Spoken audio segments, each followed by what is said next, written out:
Assalamualaikum. Waalaikumsalam. Sorry Kak Farah, lambat 5 minit. Aduh, 7 minit, 7 minit lambat ni. Ini kena kodok 7 minit ni. Dia kena tegak je Kak Farah. Dia tak boleh portrait. Dia tak boleh landscape, dia kena portrait je. Dia kena macam tu. Ah, Okay, ready? InsyaAllah. InsyaAllah. Okay, kita berkati sesi kita dengan umur kita Al-Fatihah. Auzubillahi minasyaitonirrajim. Bismillahirrahmanirrahim. Alhamdulillahirabbil Ar-Rahmanirrahim. Maliki yaumiddin.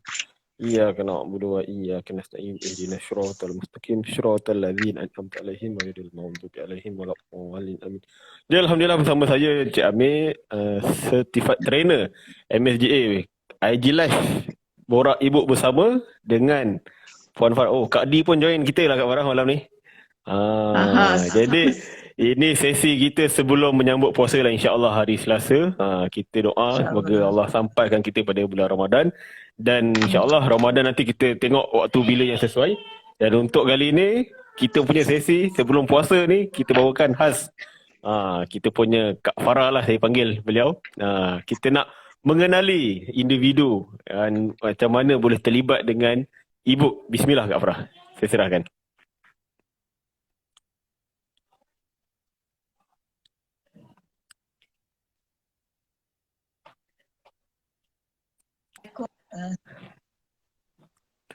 Suara Kak Farah jelas ke? Okey, jelas. Cuma lain tadi sangkut-sangkut sikit lah. So pertama sekali Kak Farah nak ucapkan terima kasih kepada Puan Amir kerana telah Kak Farah untuk bersama-sama pada untuk kita berborak tentang sedikit sebanyak tentang diri Kak Farah dan bagaimana Kak Farah menjemput di dalam penulisan ibu.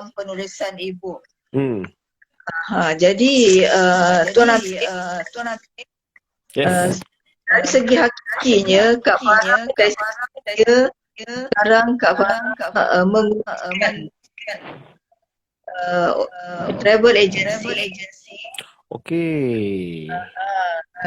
Nama travel agency Farah Mind Travel. Okey. Secara pendeknya Age Travel. Okey. Pada masa yang sama Kak Farah juga bantu mereka-mereka yang ingin membuat resume, di mana Kak Farah mengenali diri Kak Farah sebagai resume. Dan pada masa yang sama juga mula daripada tahun Kak Farah mula menjinak bidang penulisan ibu. Okey. Bulan berapa ingat tak? Kalau ingat tarikhnya tu, join official. Okey, kalau tak silap bulan 5 kalau tak silap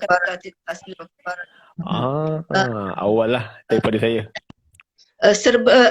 Untuk agensi Kak Farah masuk lewat Kak Farah bulan 11. Bulan 11. Saya bulan 10, awal sebulan je lah. Sedikit Tuan Amir tentang bagaimana Kak Farah mula membuatkan dalam tulisan.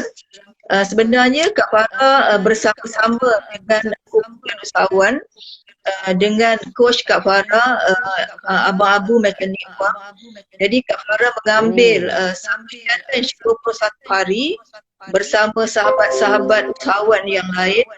Jadi apa yang perlu kami lakukan adalah kami sama-sama masuki di dalam competition 21 hari challenge, digital challenge. Okey. Jadi apa yang perlu kami hasilkan adalah digital produk. Jadi apa yang Kak Farah buat adalah Kak Farah berusaha keluarkan ibu. Dan pada masa yang sama Tuan Amir bukan saja belajar untuk menulis, belajar kenal diri, belajar menggunakan Canva. Semua ni dengan niat untuk tulis, terbit dan juga untuk dipasarkan. Itu niat asal dia, insyaAllah.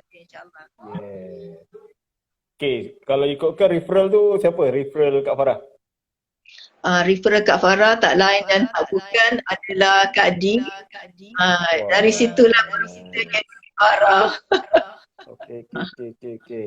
Sebab kita sebenarnya nak tanya soalan tu, kita nak menjurus soalan yang tak ada dalam WhatsApp tadi. Saya nak tanya macam mana bermulanya korang dapat idea berdua hasilkan Passion Norm tu. Boleh Kak Farah? Boleh insyaAllah. So Jadi sebab Kak Di ni kita tahu dia ramai dia punya apa yang dikenalkan. Tapi kenapa dia memilih Kak Farah dan Kak Farah sedia untuk berduet dengan dia? Sebab kita tahu Kak Di ni bukan biasa-biasa ni. Tapi Kak Farah sanggup cabaran tu. Boleh cerita bermulanya The Passion Norm ni macam mana? Bismillah. Okey Tuan Amir, sedikit kisah kami. Kak Farah berkenalan dengan Kak Dis dari jauh.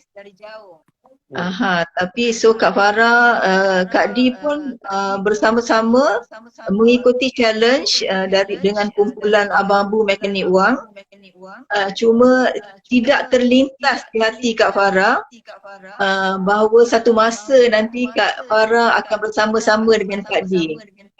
Jadi apabila challenge tu dah habis, jadi kami masing-masing cuba menyiapkan e-book masing-masing dengan design masing-masing sama ada daripada cover book, content sampai siap.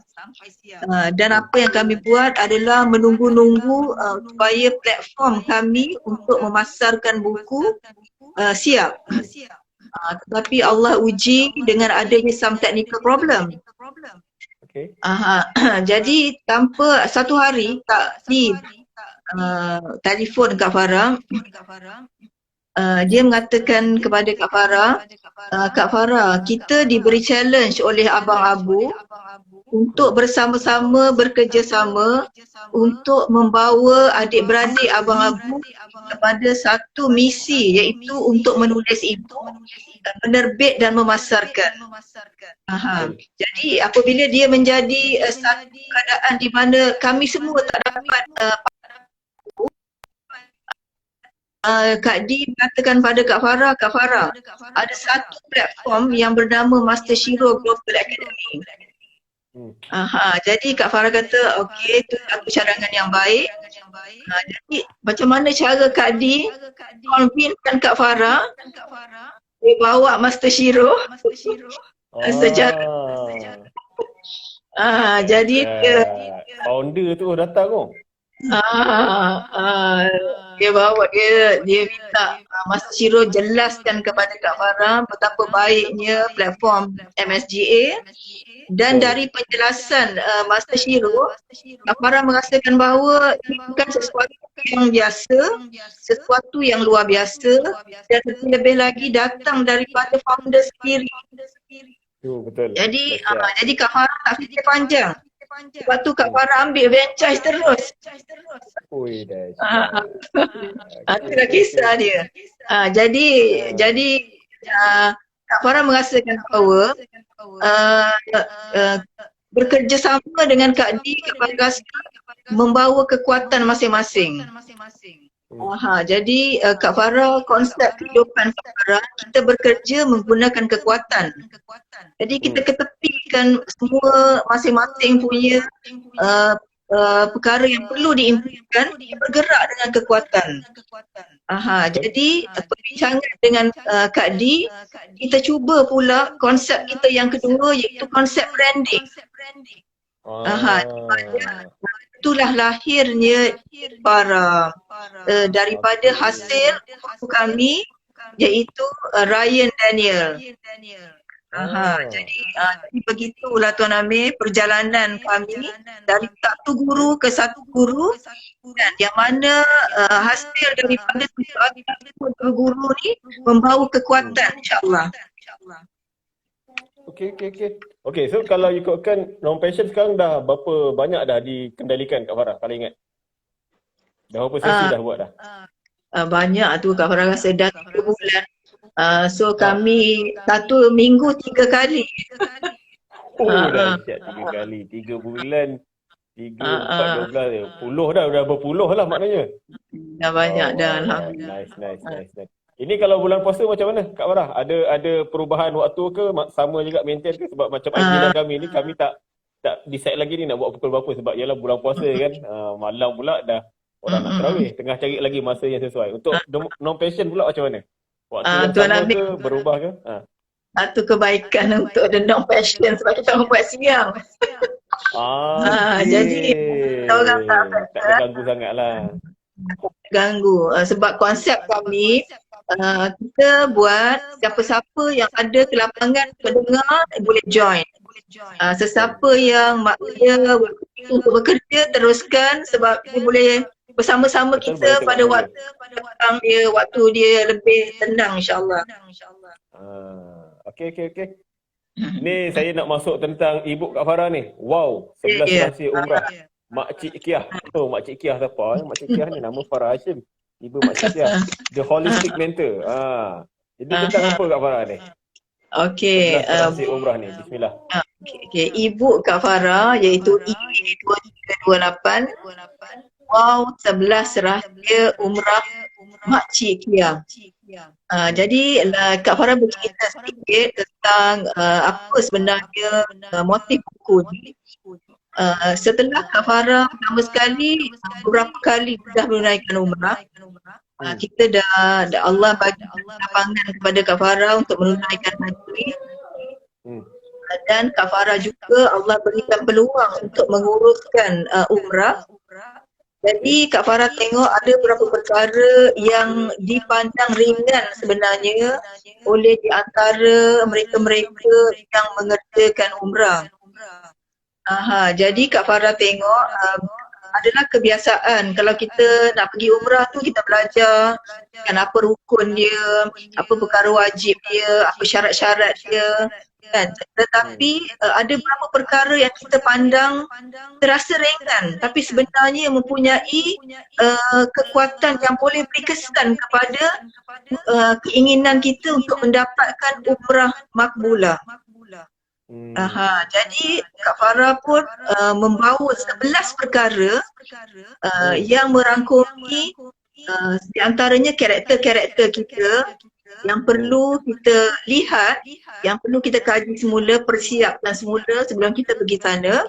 Dan ada beberapa suasana lain yang Kak Farah lihat kita mesti lihat semula, kaji semula sebelum kita sampai di Tanah Suci. Jadi Tuan Amir, Kak Farah tengok peluang untuk pergi menunaikan umrah ataupun haji adalah sesuatu yang memang diingini, menjadi impian semua orang. Jadi bagi Kak Farah, untuk mendapatkan sesuatu yang terlalu hebat, persiapan kita mesti hebat. Di samping kita pergi bersama-sama kursus-kursus umrah, tapi kita sendiri mesti tahu apa yang kita buat. Kerana apabila kita sampai di sana, sebenarnya kita adalah diri kita. Kita tidak boleh bergantung ada mutawif, ada mutawifah. Jadi itu perlu kita ingat. Dan siapa Makcik Kiah ni sebenarnya? Makcik Kiah ni adalah mutawifah Kak Farah. Yang seorang yang Kak Farah letak tu, Kak Farah ni merupakan seorang mutawifah yang sangat berpengalaman, yang memberi cadangan-cadangan, yang memberi tunjuk ajar kepada siapa-siapa yang membaca insya-Allah buku Ibu Kak Farah. Okey. Ikon lah Makcik Kiah ni, satu ikon lah, ikon mutawifah. Ikon mutawifah yang berpengalaman insya-Allah. Yes. Saya nak bacakan sikit lah antara persoalan, 11 soalan tu kan yang diletak sini. Kenapa pergi umrah? Ada jemaah yang tak sure dengan adrah umrah. Was-was. Yang ni lah betul yang saya baca ni betul? Betul. Was-was sama ada ibadah tawaf sah. Tak niat kerana tertidur. Pemilihan hotel, acap kali pergi umrah. Apa hukumnya? Do's and don'ts. Tag nama yang selalu ditinggalkan. Solat wajib di bilik. Etika bawa ibu ayah buat umrah. Dan yang ke-11 tu, bagi saya nombor 11 ni sebenarnya dia kat sini mungkin benda tu biasa, tapi bila dalam keadaan kita ibadah yang yelah berkadar dengan kos yang dibayar, mudah naik angin ni satu benda yang kalau boleh Kak Farah huraikan sikit untuk kita punya penonton malam ni, Kak Farah, mudah naik angin Kak Farah. Macam mana tu?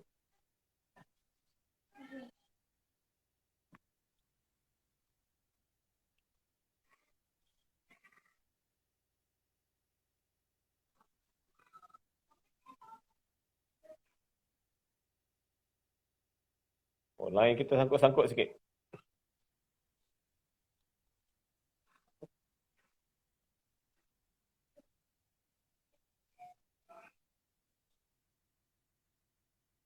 Master Shiro, webinar prestasi. Thank you, thank you. Founder sudah masuk. Check in.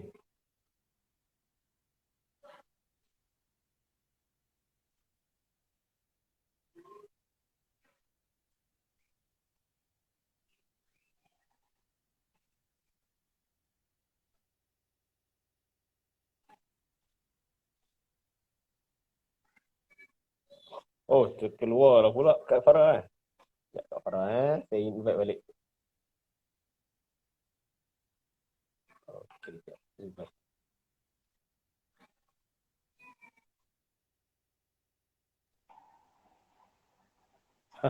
Line terkeluar, terputus. Sorry, Master Shiro. Soalan saya Kak Farah yang tentang poin nombor 11. Dengar tak suara saya? Dengar. Poin nombor 11, mudah naik angin tu. Macam mana nak menangani sikap mudah naik angin ni? Lagi utamanya bila kita sedang buat ibadah umrah lah. Kongsikan pengalaman Makcik Kiah kita tu. Jadi sebenarnya ni adalah sesuatu yang Kak Farah sebutkan bahawa persiapan awal mesti ada. Kalau kita dengar contohnya dengan ustaz-ustaz, dan di antara ustaz yang pernah bagi pencerahan kepada Kak Farah adalah Ustaz Hasbil Kesi. Kan? Jadi Tuan Amir, sifat marah ni Tuan Amir, dia tak datang pada tiba-tiba. Betul? Dan juga cara untuk merubati sifat marah pun bukan tiba-tiba. Jadi sebab Kak Farah kata tadi, persiapan penting. Di antara persiapan-persiapan ni contohnya, kita kena banyak salat taubat kita pergi.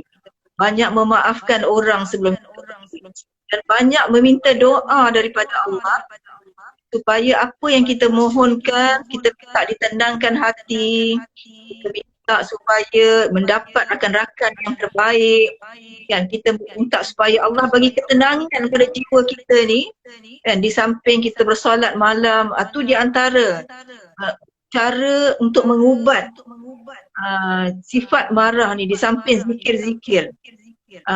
Sebab dia Tuan Amir macam ni Tuan Amir, kalau kita pergi tanpa bersedia, dia keluarlah segala diri kita di sana. True colour kan? Dia true colour keluar kat sana, kan? Jadi Kak Farah rasa sebab itulah kalau dapat aja peluang untuk menunaikan umrah, ataupun sebab sekarang ni Tuan Amir, ramai orang dapat peluang menunaikan umrah secara miracle. Betul. Saya salah orang Kak Farah. Saya salah seorang. Saya nak kongsikan boleh Kak Farah macam mana miracle saya dapat pergi? Boleh. Saya waktu bujang Kak Farah, sebab sebelum ni saya ada cerita dekat non-passion mak saya kan, yang saya panggil Bunda Rosmina kan. Saya punya doa, ya Allah kau sampaikanlah ibuku Rosmina binti Maksum ke tanah suci Mekah secepat mungkin. Dia punya cara tu Kak Farah, alhamdulillah bila saya lepas nikah kan, lepas kahwin, saya punya mentua ni dia punya orang cakap antara dia punya amalan lah saya boleh cakap kan, dia suka hantar orang pergi umrah. Jadi dia hantar dia punya biras-biras dia pergi umrah lah. Jadi mak saya ni biras dia lah kan. Okay. Jadi nak jadi cerita dia cakap sebabkan jemaah yang dia hantar tu semua orang-orang yang boleh kata orang tua lah, tak ada yang muda. Jadi nak jadikan alasan nakut bagi saya benda ni, dia cakap saya pergi sekali untuk teman mak saya. Bagi saya benda tu miracle lah Kak Farah. Miracle lah. Betul. Walaupun saya orang cakap nak pergi, yalah baru kahwin, waktu tu baru lagi kahwin. Kumpul duit lepas habis duit untuk kahwin kan. Tu nak kumpul duit pergi umrah tu tak ada lagi orang cakap. Tapi Allah hantar bukan melalui duit saya lah. Rezeki mentua saya lah macam tu lah. Tapi memang miracle tu saya sangat yakin dan percaya lah. Kuasa doa tu lah senjata. Betul. Okay, lepas tu Tuan Amir, sebab itulah preparation kita kena evergreen. Betul, setuju. Sebab kan dia sebenarnya Kak Farah nampak, kalau kita nak pergi umrah, kita patut doa. Kita jangan fikir duit dalam tabungan tak cukup lagi, yang ni ada hal yang Tuhan. Kita minta dengan Allah, ya Allah sampaikan aku ke bumi haramai, permudahkan urusanku, sini dan juga di sana insyaAllah. Amin. Amin. InsyaAllah kan. So Kak Farah rasa tu rahsia dia. Setuju? Setuju? Dia sebab kita dah merasa kita boleh faham benda tu Kak Farah. Sebab Betul. orang ni dia kadang dia masih ada lagi was-was lah tadi ayat kita lah, was-was lah. Betul ke boleh tak boleh, tapi yakinlah. InsyaAllah Yakin. Allah nak tengok kita doa je. Kita doa Betul. insyaAllah kita dapat. Betul, Kak Farah dah dengar ramai orang yang bercerita dengan Kak Farah.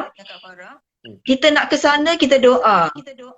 Betul. Jadi kita kena tukar mindset kita. Bila kita nak sesuatu, kita letak dalam minda separa sedar kita. Dan minda separa sedar ni, Tuan Amir, 95% kekuatan dia daripada minda sedar. Minda sedar yang logik ni, yang 5 campur 5 jadi 10, 10 campur 5 jadi 4, hanya 5 ke 10% saja. Jadi insyaAllah yakin kan, kalau kita kurang yakin Tuan Amir, buat doa, ya Allah tolong yakinkan bahawa aku, tunjukkan kehebatan aku. Kita minta Allah bagi keyakinan tu pada kita insyaAllah. Yeah, betul. Dia kuasa doa tu sangat miracle lah. Jadi konsisten berdoa, bersangka baik dengan Allah. InsyaAllah Allah boleh buat lah. Allah boleh buat. Lagi-lagi musim-musim COVID ni kan, kita lagi lah kalau mereka yang tak pernah lagi jejak, bagi saya lagi macam boleh ke nak pergi sana kan dalam keadaan COVID ni. Tapi kita kena yakin. Yang bagi COVID ni Allah, yang sampai ke kita sana pun Allah. Jadi jangan putus doa dan insya-Allah dapatkan ibu 11 tip umrah daripada Makcik Kiah ni lah. Yang mana walaupun makcik tapi dia mutawifah yang sangat berpengalaman lah insya-Allah. Jadi kalau ikut pada 11 serasi umrah ni Kak Farah, ni terus habis atau ada kesinambungan ibu yang lain? Macam mana? Dia sebenarnya Tuan Amir, Kak Farah ni dalam dunia travel. Jadi apabila sebut dunia travel, Kak Farah kena buat secara berterusan. Jadi sebenarnya buku-buku cerita-cerita ibu yang seterusnya tu dah ada. Tapi Kak Farah perlu edit-edit sikit kan. Sebelum keluar ibu ni Kak Farah dah ada beberapa siri ibu lain yang berkaitan umrah. Tetapi Kak Farah cerita daripada Makcik Kiah ni dengan 11 umrah wow dia yang seterusnya akan datang insya-Allah. Itu Kak Farah, nampak tak satu komen tu daripada Puan Mas Nira Ramli, nampak tak? Masya Allah. Penulis buku fizikal. Dia rakyat Malaysia, Alhamdulillah. Dah duduk satu dekad kot dekat sana. Suami dia kerja kat sana. Jadi emang lepas ni kita pergi dia punya IG, kita tengok dia punya buku fizikal dia. Dia pun sedang menulis cerita-cerita tentang Makkah lah. Jadi benda-benda ni tak ada yang mustahil bagi Allah lah. Jadi macam yang Kak Farah cakap, walaupun kita tak pernah sampai, tapi bila kita doa insya-Allah Allah akan mudahkan segala ni. Okey Farah, untuk seterusnya kalau ikutkan perancangan Ibu Kak Farah ni, adakah akan sekitar buku-buku tentang umrah semata atau ada poin-poin lain yang akan diangkat jadi Ibu? Okey, Tuan Amir, Kak Farah ni sebagaimana orang lain juga, dalam kehidupan dia ada beberapa milestones dalam hidup dia. Jadi Tuan Kak Farah, Tuan Amir, Kak Farah berkecimpung di dalam industri minyak dan gas selama 30 tahun Tuan Amir. Jadi ayah mentua saya lah ni. Jadi Kak Farah sebenarnya dah 95% dah siap buku tentang industri oil and gas perjalanan Kak Farah. Kak Farah yang lain gas apa? Petronas ke Shell ke mana? Bukan Petronas. Bukan. Kak Farah dalam Mubadalah Petroleum. Yang mentua saya ni Petronas bukan Kak Farah berjalan banyak company daripada Petronas, Exxon Mobil, Murphy, yang terakhir yang mentua saya tu dia Petronas lah, dia bahagian safety. So tak jauh tu sebab Kak Farah sentiasa berhubung dengan orang-orang safety. Haji Muhammad Saleh, kalau kenal lah Haji Muhammad Saleh, dia gelap-gelap sikit orangnya. Ya, Orang sebab Perak. sebab Ah, tugas Kak Farah dulu, Tuan Amir, ah. Kak Farah membeli barang-barang untuk membina pelantar di laut. Oi, baik eh. Kak Farah, ni Kak Farah cerita ni saya terus bayang ada satu movie Hollywood kalau Kak Farah ingat. Dia Ah, pasal pelantar minyak yang movie tu Mark Wahlberg berlakon. Dia apa meletup dia punya tu. Ada ah, pasal tak? ya. Ada movie tu. Itulah dia movie yang Ha. orang wajib tengok. Ha. Kerana Ah. kesilapan sedikit, Yes, yes. keputusan yang dibuat, maka Ha. itulah dia hasil dia. Ui, dahsyat lah filem tu. Saya tabik lah orang yang atas pelantar ni. Patutlah gaji dia orang besar. Patutlah Tuan gaji dia orang besar. Amir, duduk dalam Ha. industri ni panas Tuan Amir. Sebab kan keputusan Aduh. buat bukan untuk diri kita, tetapi Ha. untuk keselamatan orang lain. Betul. Jadi Ha. barang-barang yang kita pilih untuk membina pelantar sana tu mesti ada kualiti. Hmm. Supaya di sana tak ada apa, kami ada air je. Allah. Ada laut aja. So kita kena Yes, gembirakan dia orang insya-Allah dan bagi sesuatu yang baik dari segi yang lain. Wah, kena cepat tu Kak Farah. Ibu kena buat satu benda yang diorang happy ni Kak Farah. At least diorang baca ibu InsyaAllah. atas pelantar pun okey tu. Itu bila cadangnya siap tu Kak Farah? Sebenarnya Kak Farah dah hampir nak keluarkan dah. Amin, amin, amin. Tapi InsyaAllah, insyaAllah.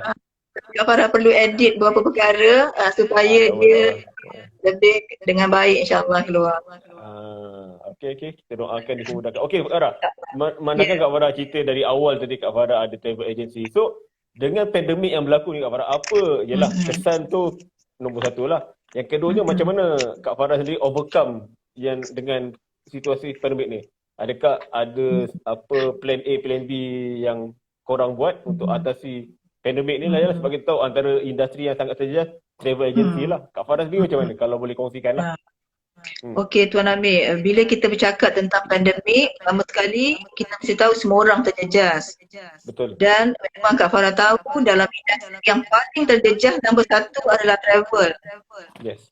Tetapi pada masa yang sama untuk Kak Farah, Allah bagi ruang Kak Farah pada masa pandemik tu Kak Farah belajar dunia usahawan. Betul. Jadi apabila kita belajar dunia usahawan, kita belajar mindset mana perlu ada pada usahawan. Kita perlu ada kekuatan kita, kalau kita jatuh kita belajar bangkit. Kalau kita ada persoalan dalam kehidupan ni, yang paling utama kita patut pergi adalah yang menciptakan dia. Betul. Jadi sebagaimana orang lain terasa, Kak Farah pun terasa. Jadi apa yang Kak Farah perlu buat, Kak Farah perlu remodel kepada beberapa perkara lain. Jadi sebab itulah Kak Farah tengok contohnya pada masa yang sama Kak Farah tengok resume, company profiles, Kak Farah gunakan bakat yang pernah dulu ada. Lepas tu ada kawan-kawan yang minta consultancy dari segi supply chain, jadi Kak Farah pun bantu pada mereka-mereka yang memerlukan dia dalam industri minyak. Dan juga datangnya ibu ni di antara perkara yang boleh memberi peluang untuk Kak Farah sebenarnya duduk dan menulis. Kalau bukan datangnya pandemik ni, Kak Farah rasa ibu tak akan masuk di dalam agenda kehidupan Kak Farah. Dia tu. Betul lah tu. Sama lah saya pun kalau cakap benda pasal ibu ni pun mungkin juga sebab pandemik lah saya mengenali ibu. Kalau bukan sebab pandemik saya rasa saya tak kenal Kak Farah, Kak Adi, MAGA sendiri.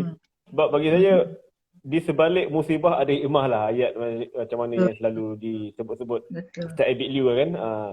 Allah sayang kita. Jadi dia uji kita ni dia nak kita kembali pada dia. Jadi memang kita melihat dari sudut hikmah. Dan saya nak kongsikan satu ayat daripada penulis buku fizikal yang sebab saya editor buku fizikal, dan antara benda yang saya uruskan buku kewangan lah, Tuan Zaidi Ismail lah. Dia cakap betul, pandemik akan menyebabkan banyak orang miskin, susah. Tapi kesusahan ni kita kena yakin dia tak akan kekal. Dia tak akan kekal, melainkan kita yang memilih untuk kekal lah.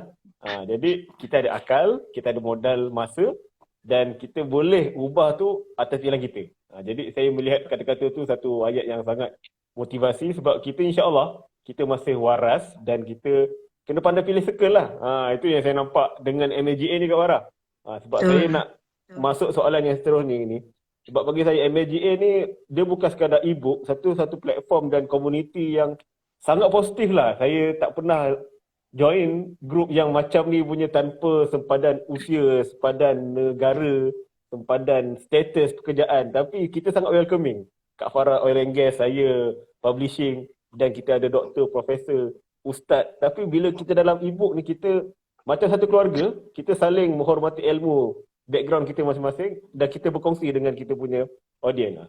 So saya nak serahkan Kak Farah, minta bagi ayat kenapa orang luar sana pun patut join MSGA community Kak Farah. Bismillah Kak Farah. Okey. Dia sebenarnya Tuan Amir ni mengenai Kak Farah. Kak Farah ni dulu orang yang workaholic. Jadi aktiviti tu tinggi Tuan Amir. Okay. Jadi bagaimana kita nak salurkan energi tinggi kita ni pada sesuatu perkara yang lain. Betul. Jadi Kak Farah, kita kena gunakan minda yang Allah berikan pada kita ni supaya dia produktif. Yes. Sebab bagi Kak Farah, konsep retirement ni tak wujud di Kak Farah. Dalam diri Kak Farah, kita kena ada takut bertukar karier Tuan Amir. Tukar career. Dia tak ada, there is no quit lah. Dia cuma tukar career je. Okay, nice, betul. Jadi dengan pengalaman semua orang yang dah colourful, jadi kita gunakan apa yang Allah dah bagi kita untuk supaya minda kita jadi sentiasa cergas. Jadi kita salurkan dia pada sesuatu yang lebih produktif yang dapat kita kongsikan dengan orang lain. Jadi itu pertama. Yang kedua, tadi Kak Farah dah ceritakan kepada Tuan Amir kenapa Kak Farah masuk MSGA ni, di antaranya sebab Kak Farah nak terbit dan pasarkan buku.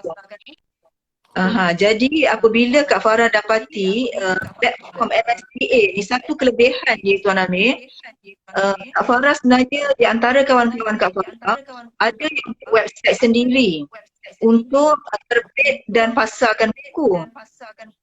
Kak Farah hampir menjadi salah seorang daripada mereka sebab Kak Farah belajar langsung macam mana nak buat website. Sampai tahap tu langsung.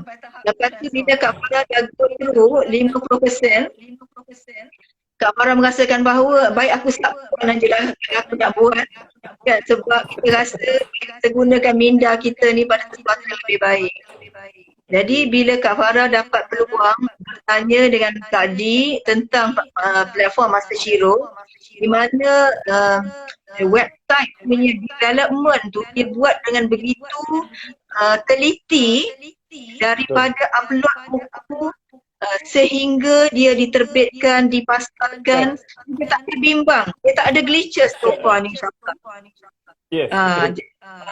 Jadi Kak Farah rasa yang perlu kita fokus adalah hasilkan e-book. Betul. Lepas tu kita pastikan dia berkualiti Tuan Amir. Kalau tidak pun kita cakap kenapa buku dia dah keluar orang beli, buku aku tak ada orang beli. Kan? Di samping kita tu rezeki pun satu lah kan. And then usaha kita Tuan Amir. Sebab satu lagi Kak Farah pegang apa Tuan Amir kata, banyakkan memberi, bersedekah kan. Kak Farah pegang. Kak Farah rasa kita memberi, Allah akan bagi bergantian yang lebih baik insyaAllah. Betul, setuju. Jadi seterusnya Tuan Amir, Kak Farah belajar dalam dunia usahawan. Jadi Tuan Amir, di antara kekuatan sumber pendapatan untuk seseorang sama ada di usahawan ataupun belajar nak jadi usahawan adalah kita cuba bina passive income. Yes. Jadi apabila Kak Farah dapat dalam MSGA platform ni ada ruang untuk dapat passive income, jadi Kak Farah rasa tak payah tunggu lama-lama bila dia jalan yang sangat related dan tepat dengan apa guru kewangan Kak Farah iaitu Abang Penakani Wang bagi tahu kepada anak buah dia. Sentiasa cari untuk membina passive income. Sebab kalau Tuan Amir, kalau active income ni dia dapat dia habis. Betul. Jadi pasif ni kita duduk kan, kita tahu pukul 11 ke pukul 12 ke. Yes, So betul. berjalan insyaAllah. Dia tak banyak Tetapi sikit masuk. Yes. Tetapi Tuan Amir, apa sekalipun, hidup ni kena ada sunnatullah. Yes. Sunnatullah tu bermaksud, kalau kita tak usaha tak dapat lah maksudnya. Betul. Jadi kenalah juga usaha. Kurang-kurangnya hantarlah Facebook, share lah dengan kawan-kawan buku kita. Lepas tu kita nak hebat lagi, kita ambil tunjuk ajar daripada Puan Shirin dan juga Dr. Ayu. Kan? Yeah. Dan Tuan Amir juga kan, di antara mereka-mereka yang berjaya menjual buku ibu yang lebih banyak, insyaAllah. InsyaAllah. Dia kalau lagi satu, kalau kita perasan kita punya kawan daripada Singapura, jutawan, Coach Amran lah. Dia selalu share apa yang Forbes telah gariskan. Norma baru punya bisnes ni memang e-book salah satu medium yang sangat tepat lah sekarang ni. Jadi bagi saya apa yang Kak Farah dah kongsi dan apa yang saya dah, kita semua dah bagi tahulah. Lagi-lagi untuk Ramadan ni kan. So mungkin juga boleh lawati Kak Farah punya sendirilah, farahebookexplorer.biz atau saya punya ndbookstore.com. Kita boleh dapatkan e-book percuma pun banyak sebenarnya. Setiap e-book ni ada, kita bagi e-book percuma dan memang kita nak lagi ramai lah join kita punya community. Dan untuk Kak Farah sebenarnya kita dah menghampiri penghujung kita punya sesi lah, menghampiri pukul 10. Jadi saya nak serah Kak Farah bagi kata penutup lah untuk sesi kita kali ini. Bismillah. Okey Tuan Amir, satu perkara yang Kak Farah nak berkongsi, memberitahu diri Kak Farah kepada semua yang bersama-sama dengan kita, Ramadan bulan yang sangat hebat akan datang. Jadi kita persiapkan diri kita, gunakan sebaik-baiknya Ramadan yang ataupun malamnya untuk mencari keredaan Allah SWT. Sebab kita bagi tahu diri kita bahawa ini mungkin Ramadan terakhir bagi kita. Allah. Jadi Kak Farah nak bacakan satu hadis Bukhari Muslim, iaitu yang bermaksud when Ramadan enters, the gates of paradise are opened, the gates of hellfire are closed, and the devils are chained. Ini riwayat Bukhari dan Muslim. Jadi kita ambil peluang yang sebaiknya untuk diri kita, carilah segala promosi yang Allah bagi. Ini jual beli kepada semua sahabat-sahabat kita yang di mana. Doakan supaya Kak Farah dapat Ramadan terbaik tahun ini. Amin. InsyaAllah. Ini Kak Farah, keluarga Kak Farah, anak-anak cucu dan semua sekali warga platform SGA dan kawan-kawan yang lain. Allahumma amin. Jadi kita sama-sama doalah. Allahumma barik lana fi Sya'ban baligna Ramadan. Jadi terima kasih banyak Kak Farah. Sesi IJLS sebelum puasa ni. Dan kita doa yang baik-baik untuk semua dan semoga penulisan kita ni ada manfaat untuk semua orang lah, insyaAllah. Terima kasih banyak Kak Farah. Sama-sama. Sebelum menyambut Ramadan ni, kita doakan supaya Ramadan kali ini lebih baik daripada sebelumnya. Kita jumpa lagi. InsyaAllah. InsyaAllah. Assalamualaikum warahmatullahi taala wabarakatuh. Waalaikumsalam warahmatullahi taala wabarakatuh.